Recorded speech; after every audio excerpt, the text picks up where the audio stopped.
에, 그 기도 입김이 서리기까지라는 비전으로 작년부터 준비하면서 목회적으로 가장 먼저 치중했던 게 토요일 새벽 예배입니다.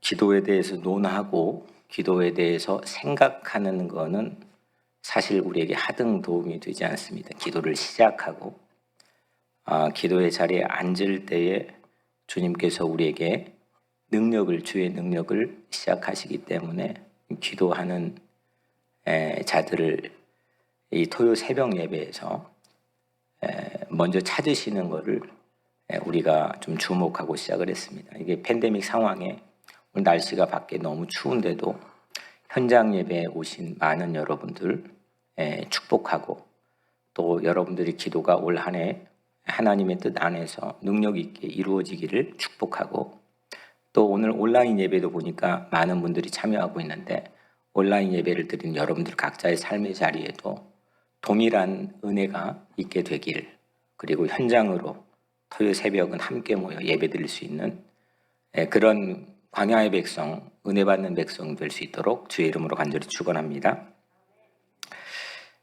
다시 시즌 3입니다. 팬데믹이 시작되기 바로 직전에 우리는 다시 시즌 1을 시작했죠. 벌써 3가 됐는데 기도 입김이 서리기까지 비전입니다. 우리 하기로 한 거를 지금 저도 약간 채널을 조정하면서 문구들을 조정하고 있는데, 우선 말씀을 주고받는 걸로 교독으로 해보겠습니다. 너는 내게 부르짖으라. 시작. 내가 알지 못하는 크고 은밀한 일을 내게 보이리라. 첫 번째 한번 따라해 봅시다. 하나님의 입김을 들이마시고 우리 입김이 서리도록 기도하며 크고 은밀한 세계로 들어가자.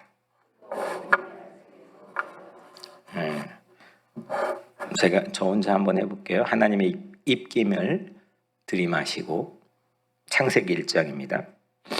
우리 입김이 서리도록 기도하며, 예레미야 33장 크고 은밀한 세계로 들어가자. 이걸 자꾸 여러분들 이렇게 마음에 새기고 이걸 붙잡고 기도하면서 굴착기처럼 여러분들이 기도의 터널을 뚫고 나갈 수 있는 그런 은혜가 있기를 바라고요. 미리 주보에 지난주에 기재했던 제게 맡겨진 마태복음 순서는 마태복음 6장 5절부터 8절, 그 제목은 진실한 기도입니다. 그런데 이거를 4절인데 두 부분으로 나누었습니다. 오늘은 5절부터 6절까지 2절, 다음 주에 7절부터 8절. 마태복음 기입세라고 그랬죠. 기도 입김 새벽 예배. 기입세, 마태복음 기입세는 24개, 본래 종전에 24개에서 25개로 늘어나는 겁니다. 이렇게 여러분들께 말씀드린 이유는 앞으로도 성령께서 인도하시는 대로 순종하며, 언제든 그 순종하며 조정 가능하게 우리를 오픈해 놓고, 저도 그렇게 말씀을 준비하고 선포할 예정입니다. 원래 이게 강 목사님하고 뭔가 이 깊은 이걸 해가지고 마태복음 작년 러브레터로도 이렇게 나갔는데, 그냥 즉흥적으로 작년은 보통 전서나 먼저 중요한 것들은 강 목사님에게 맡기고 제가 후서나 아니면 뒷부분 이렇게 하는 경향을 일부러 의도적으로 했는데, 여튼 올해는 시작은 제가 마태복음을 맡기로 하고 우리 강 목사님 누가복음 맡기로 했는데, 인간의 계획이 아니라 그래서 특별히 어떻게 될지 저도 몰라요. 그리고 특별한 의도가 있는 것도 없고, 그래서 성령께서 온전히 우리를 인도해 주신다는 믿음을 가지고 저나 여러분들이나 피차간에 성령님께 순종하면서 우리 각자의 자신을 애드해 나가고 또 수정해 나가고, 그래서 진정한 순종의 삶이 무엇인지 이걸 우리가 함께 올 한 해 동안 걸어가는 그런 좌표가 되기를 주의 이름으로 축복합니다. 오늘 본문 마태복음 6장 5절 6절 이 2절은 제목 또한 진실한 기도는 동일합니다. 이 본문은 예수의 가르침의 꽃. 제가 이 신학교 박사과정 하면서 첫 번째 성서학 공부를 하면서 첫 번째 수업을 의무적으로 들어야 되는 과목이 이 산상수훈이었습니다. 근데 이 산상수훈은 예수 가르침의 꽃입니다. 복음서를 열어주는 가장 핵심입니다. 팔복뿐만 아니라 마태복음 5장, 6장, 7장이죠. 근데 오늘 우리 읽은 5절, 6절을 보면 부분적으로 보면 또 너희는 기도할 때 외식한 자와 같이 하지 말라. 그들은 사람에게 보이려고 회당과 큰 거리 어귀에 서서 기도하기를 좋아하느니라. 6절 너는 기도할 때 네 골방에 들어가 문을 닫고 은밀한 중에 계신 내 아버지께 기도하라. 예수님은 기도를 가급적 제한, 그러니까 그 리밋 있게끔 제한하는 장소로 회당과 큰 거리의 어귀를 말씀하셨고, 기도를 레코멘드하는 추천하는 장소로는 골방을 제한하셨기 때문에 대부분이 이 본문을 읽을 때 방향이 언뜻 기도할 장소만을 주목하는 경향이 아주 농후합니다. 그래서 여기에 골방 기도, 또 가급적 회당이나 큰 거리 어귀를 기도를 피하게끔 예수님께서 우리를 인도하고 있다는 것을 선언적으로 생각하고 그렇게 기도 장소에 국한하는 경향이 상당히 농후합니다. 그런데 이 말씀을 계속 반복해서 읽고 또 읽고 기도하면서 묵상해 보면 오늘 본문은 기도할 장소를 말하고 있다기보다는 기도의 본질을 예수님께서 말씀하고 있습니다. 왜냐하면 핵심은, 오늘 본문 전체 핵심은 5절에 사람에게 보이려고입니다. 사람에게 보이려고. 이걸 거꾸로 하면 6절에 이걸 동전의 뒷면처럼 뒤집어 보면 6절에 네 아버지께입니다. 네 아버지께 기도하라 하죠. 사람에게 보이려고 네 아버지께 기도하라. 이게 오늘 예수님께서 이 말씀을 꺼내서 산에서 무리들에게 가르쳐 주신 가장 중요한 핵심적인 이유입니다. 예수님 의중에서 기도는 사람에게 보이려고 하는 게 아니라 하나님 아버지께 기도하는 것이기 때문입니다.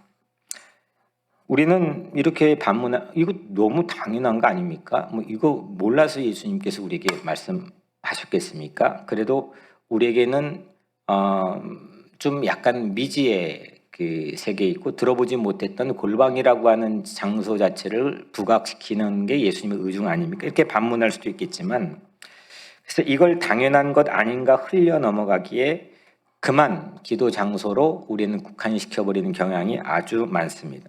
근데 결코 아닙니다.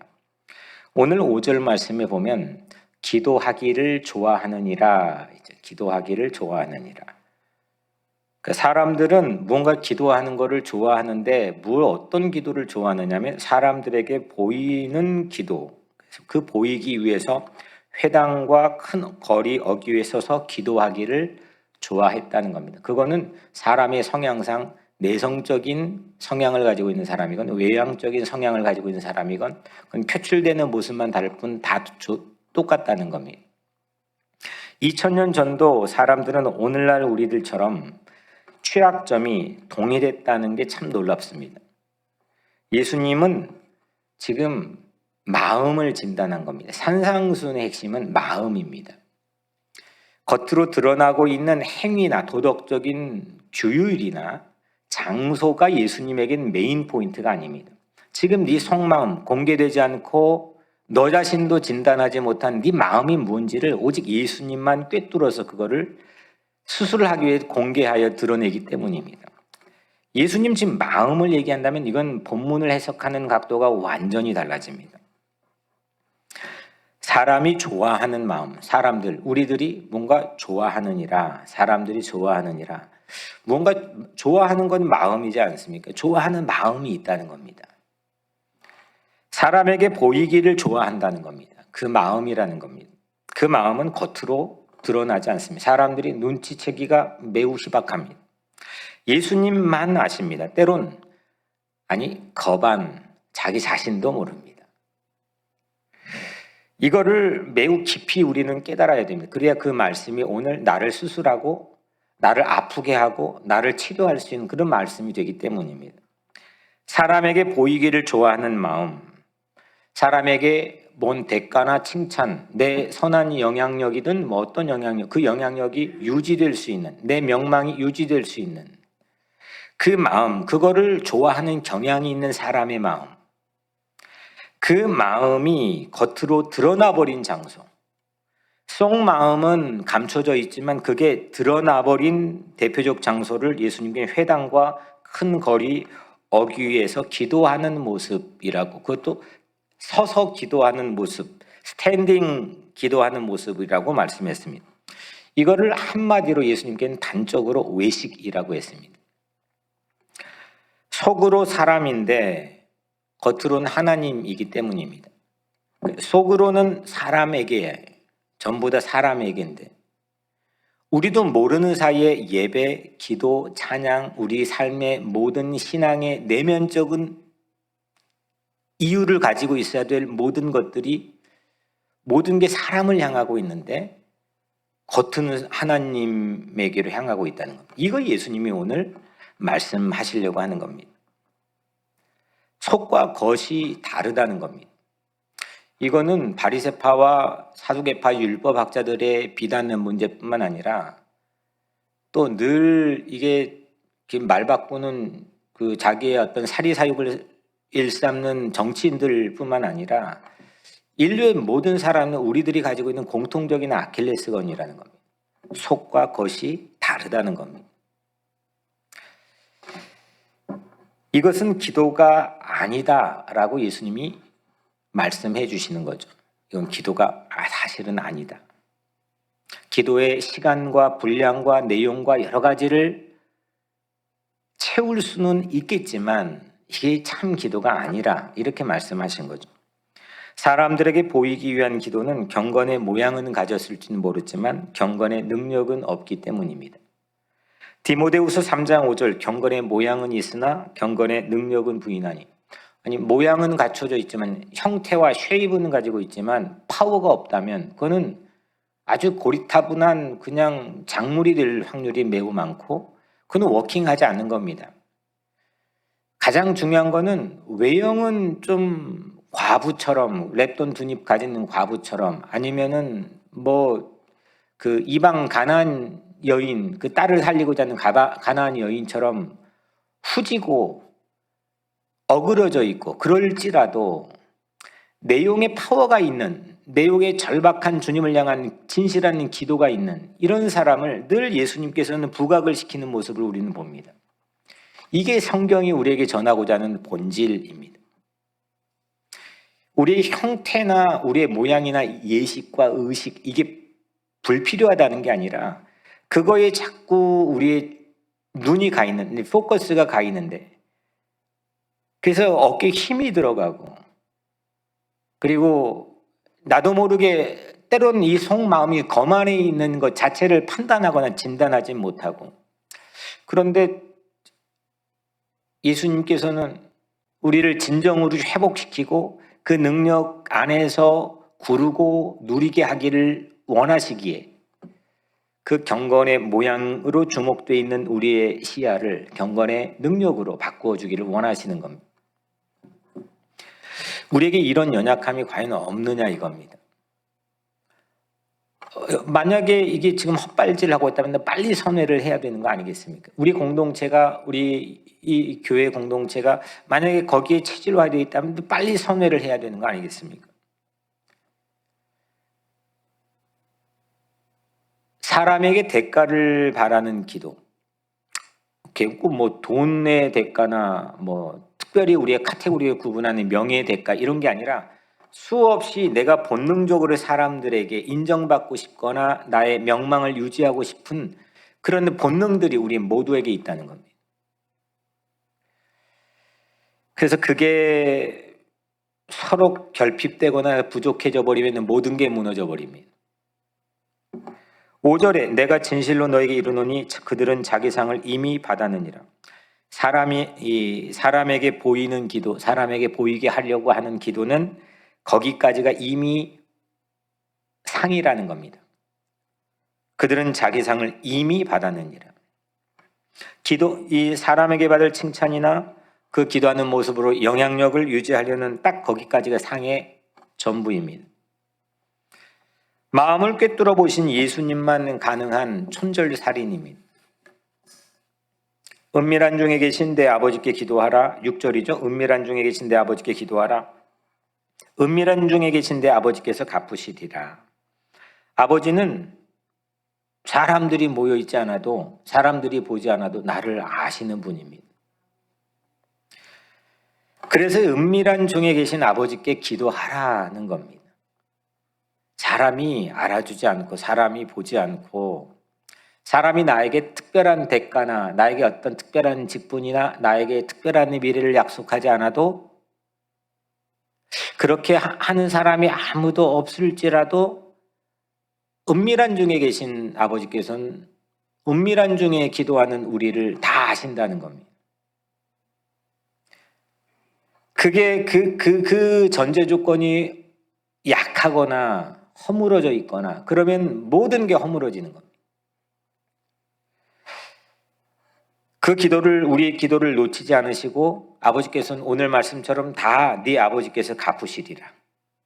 모든 것을 다 갚아주시는 하나님이라는, 그게 우리의 믿음의 가장 큰 전제 조건입니다. 이게 기도의 요체입니다. 그분은 여튼 내 기도를 들어주시고 갚아주신다는 거죠.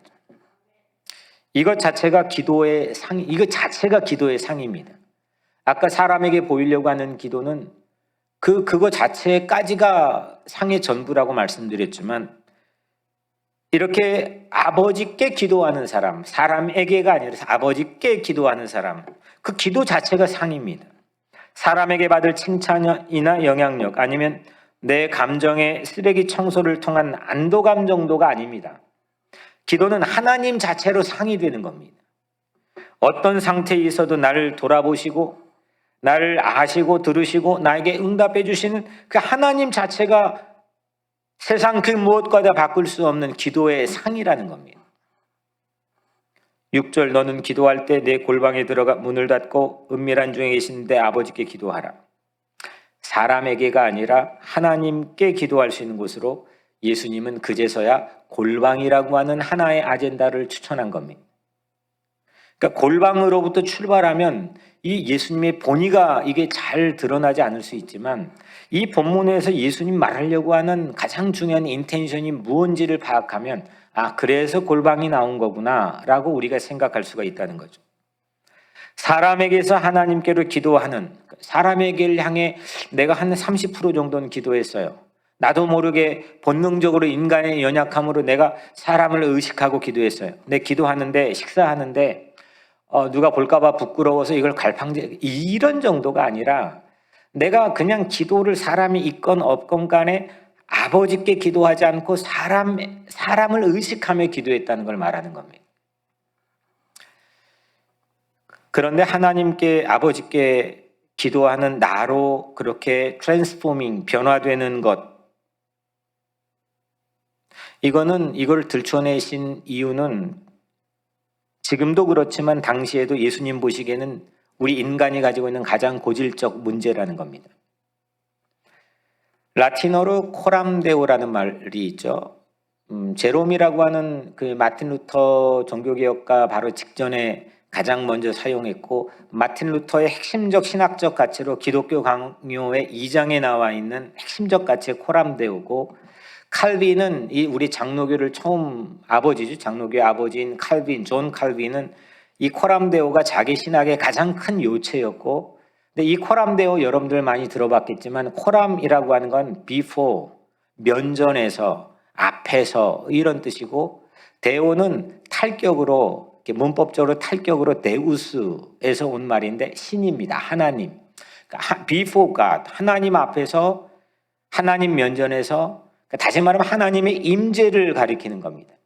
하나님 앞에 서는 순간, 하나님의 앞에 서는 시간, 하나님 앞에 서는 나, 하나님 앞에 서는 삶의 자리, 이거를 말하는 거죠.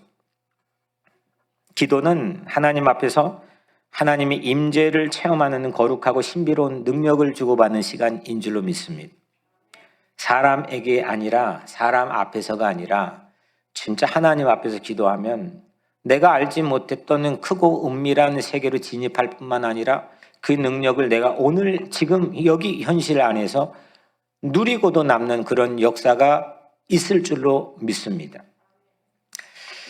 이게 첫 번째 요체입니다. 기도의 본질을 말하는 겁니다. 두 번째, 오늘 마지막으로 이렇게 예수님은 장소를 말하는 게 아니라 기도의 본질인 아버지께 기도하라, 하나님께 기도하라, 이걸 가르쳐 주신 건데, 그런데 이 말씀이 오늘 우리의 현실에, 본문을 이제 첫 번째는 봤고요, 우리 현실로 가져와서 실질적 이 말씀이 우리 현실에 작동하는 메커니즘을 보면 이게 악의적으로 때론 비의도적으로 이게 둔갑돼 버리는 함정이 우리에게는 아주 비일비재하는 사실을 유의해야 한다는 겁니다. 우리가 알지도 못하는 사이 이게 함정이 되어버리는, 사람들의 시선을 의식하지 않아야 된다라고 하는 은밀한 골방, 그죠?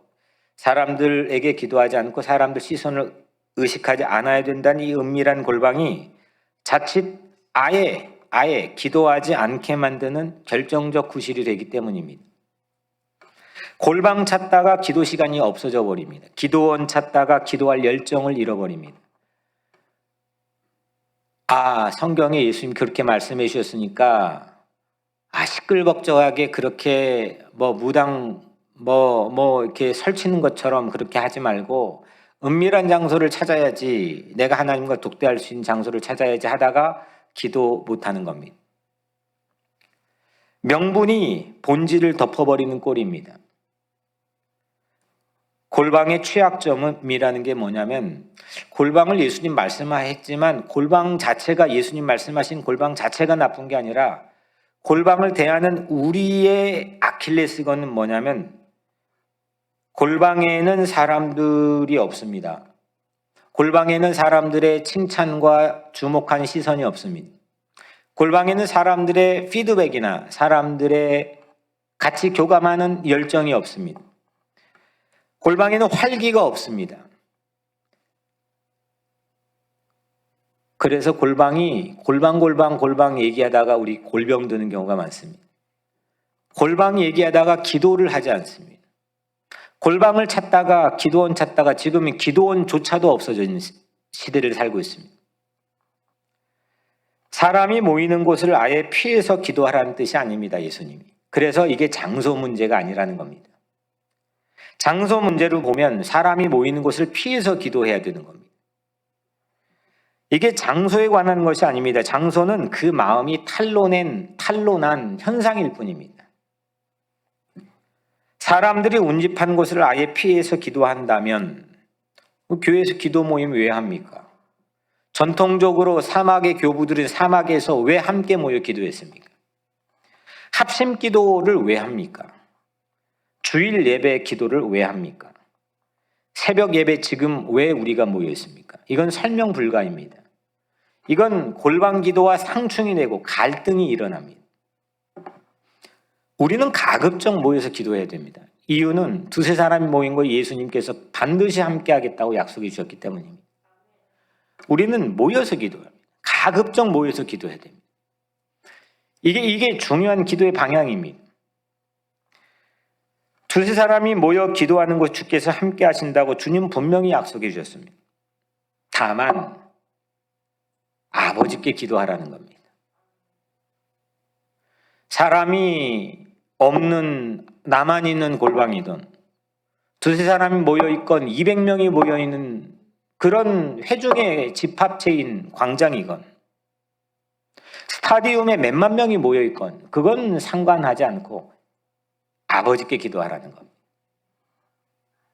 모여서 뜨겁게 기도하되, 모여서 정말 열정적으로 기도하되 마치 골방처럼 코람데오하며 기도하라는 겁니다.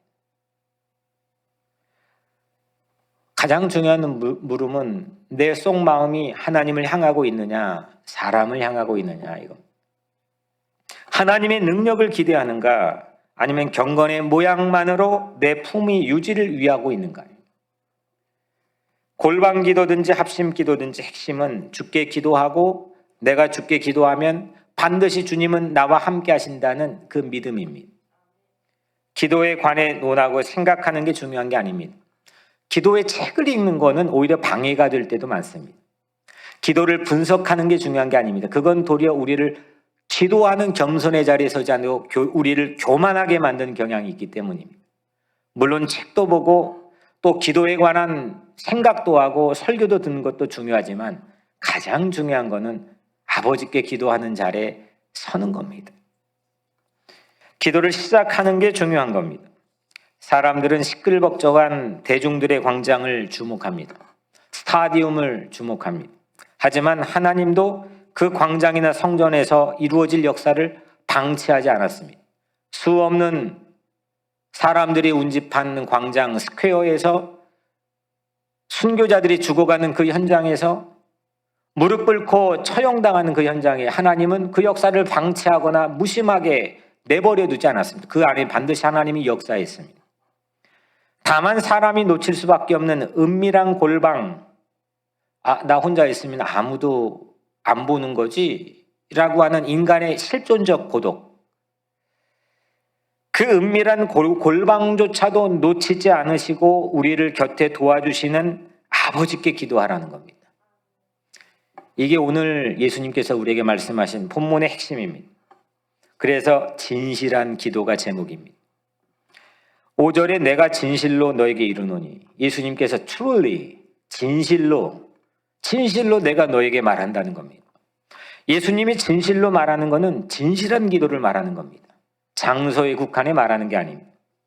눈 가리고 아웅하는 위선적 기도가 아니라 진실한 기도는 능력에 있습니다. 모양이 아니라 경건의 능력에 있습니다. 기도의 능력에 있습니다. 성령의 능력에 있습니다. 아버지께 기도하는 것은 알지 못하는 크고 은밀한 세계로 진입하는 그 능력에 있습니다.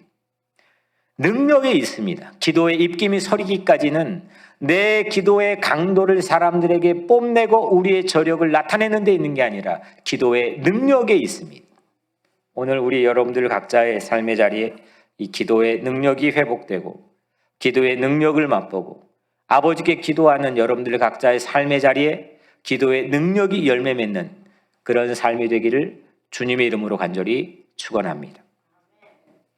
기도 제목은 오늘 이제 우리 각자 여러분들 자리, 오늘 또 현장에 기도할 제목은 사람에게 보이려고 기도하는 거에서 벗어나고 아버지 하나님께 기도하는 기도 능력자로 나를 세워주시고 우리 교회 공동체 기도 능력자를 세워주시고 사람 없어도 기도하고 사람이 있어도 기도하는 아버지께 기도하는 경건의 능력자들이 세워지게 달라고.